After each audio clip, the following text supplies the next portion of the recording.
Bonjour à tous. Aujourd'hui, on va essayer de se focaliser sur le prix de Bitcoin. Euh, on peut voir clairement au niveau des charts qu'il y a une sorte d'indécision au niveau du prochain prix. Est-ce qu'on va faire un prochain bull, c'est-à-dire qu'on va aller vers le haut, ou est-ce qu'on va continuer dans une correction pour aller vers des valeurs un peu plus bas, histoire de tester de nouveau un support. Voilà, donc c'est à cette question-là, à ces questions-là qu'on va essayer de répondre. Donc on peut voir aujourd'hui, alors marché est ouvert depuis à peu près une demi-heure. On peut voir qu'il y a, le prix est en train d'osciller entre 96 et 97 000 francs, pardon, 97 000 dollars le prix du Bitcoin. Et là, il est à 96 549, comme on peut le voir sur le site de TradingView. Mais bon, c'est un prix qui est... Ah non, c'est pas le prix en délai, ça c'est le prix live, donc 96 608.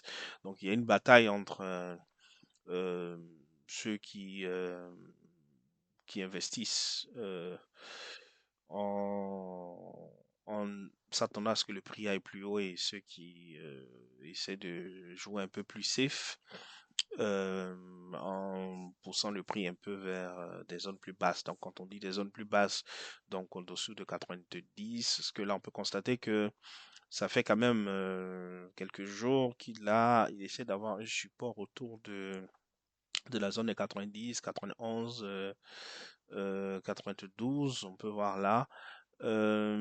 Tant que on maintient, on va dire, cette tranche de valeur, on peut considérer cela comme une forme de mini consolidation pour un prochain bull. Dans le cas contraire, si jamais on n'arrive pas à maintenir en fait la valeur, notamment jusqu'à la semaine prochaine autour si on n'arrive pas à avoir une valeur au-dessus de, je dirais, des 102, voire 110 à peu près, ça risque d'être difficile de maintenir en fait ce bull flag. Par contre, on peut constater aussi aujourd'hui qu'il y a eu une information majeure qui est sortie. Donc au niveau de l'inflation des prix de gros, donc c'est-à-dire quand on dit des prix de gros, on parle des prix au niveau des producteurs. Donc c'est ce chiffre-là qui est là, donc le PPI MOM qui est sorti. Alors il était précédemment, donc au mois de décembre, autour de 0,4%. On va dire l'estimation de l'inflation. Donc le consensus, c'est qu'on s'attendait à ce que il aille à 0,3%, donc il y ait une sorte de euh, on va dire, d'amélioration de l'estimation de cette inflation-là. Et la valeur qui est sortie aujourd'hui est de 0,2, donc de mieux en mieux. Donc on s'attendait à ce qu'il y ait, on va dire, pardon, que le chiffre qui est sorti est beaucoup plus intéressant par rapport à ce que le consensus escomptait jusque-là. Donc ça, par contre, c'est une bonne nouvelle pour le marché, surtout que récemment, on a constaté qu'il y a eu une sorte de montée du prix des cours du baril du pétrole qui était monté jusqu'à 79 dollars le baril hier. Actuellement, je crois que suite à justement cette information qui est sortie, là, il est en train de chuter, il est autour de 77, 64, voilà. Mais l'information, je dirais la dernière information majeure de cette semaine-là, c'est celle qui va sortir demain. Donc demain, mercredi le 15, on a une des informations les plus importantes qui sort autour de 13h30 GMT, donc ce qu'on appelle le Core Inflation Rate.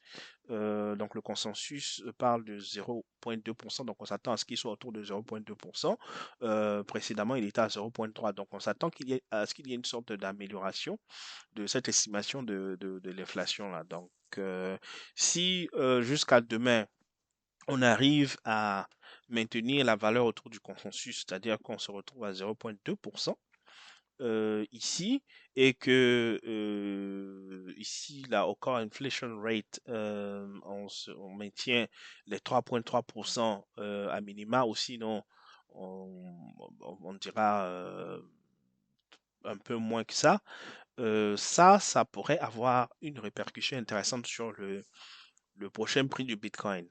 À côté de cela, ce serait bien aussi que dans les informations qui sortiront par rapport on va dire, au stock de pétrole, soit des informations qui aillent plutôt dans le sens de, on va dire, la disponibilité des stocks, que ce soit au niveau du pétrole, du gasoline. Faudrait vraiment qu'on ait des chiffres qui soient assez importants, qui garantissent en fait la fourniture de cette denrée-là sur les marchés. Une fois qu'on a ces chiffres-là, je pense que au niveau de Bitcoin, on devrait notamment s'attendre à ce qu'il y ait ce qu'on appelle un breakout. Donc, on essaie d'aller retester la zone au-delà des 107, 110, 112 000 et après cela, attaquer notamment avec la prise de fonction du président Donald Trump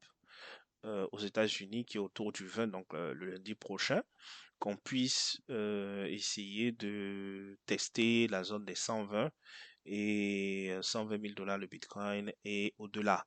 Mais dans tous les cas, il faudrait techniquement qu'à un moment donné, on vienne en fait tester cette ligne bleue là que j'ai tracée, qui est en fait une sorte de ligne de support qui s'articule autour d'une valeur autour des 70, 80.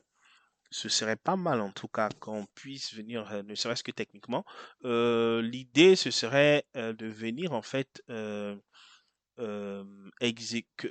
venir dans cette zone-là, parce qu'il y a beaucoup en fait d'ordres d'achat de Bitcoin qui ont été placés dans ces zones-là. Donc, ce serait plutôt naturel d'avoir une sorte de correction du marché jusqu'à ces zones-là. Mais dans tous les cas, en fonction de la nouvelle qui va sortir demain, on devrait avoir une réaction, on va dire, conséquente du marché.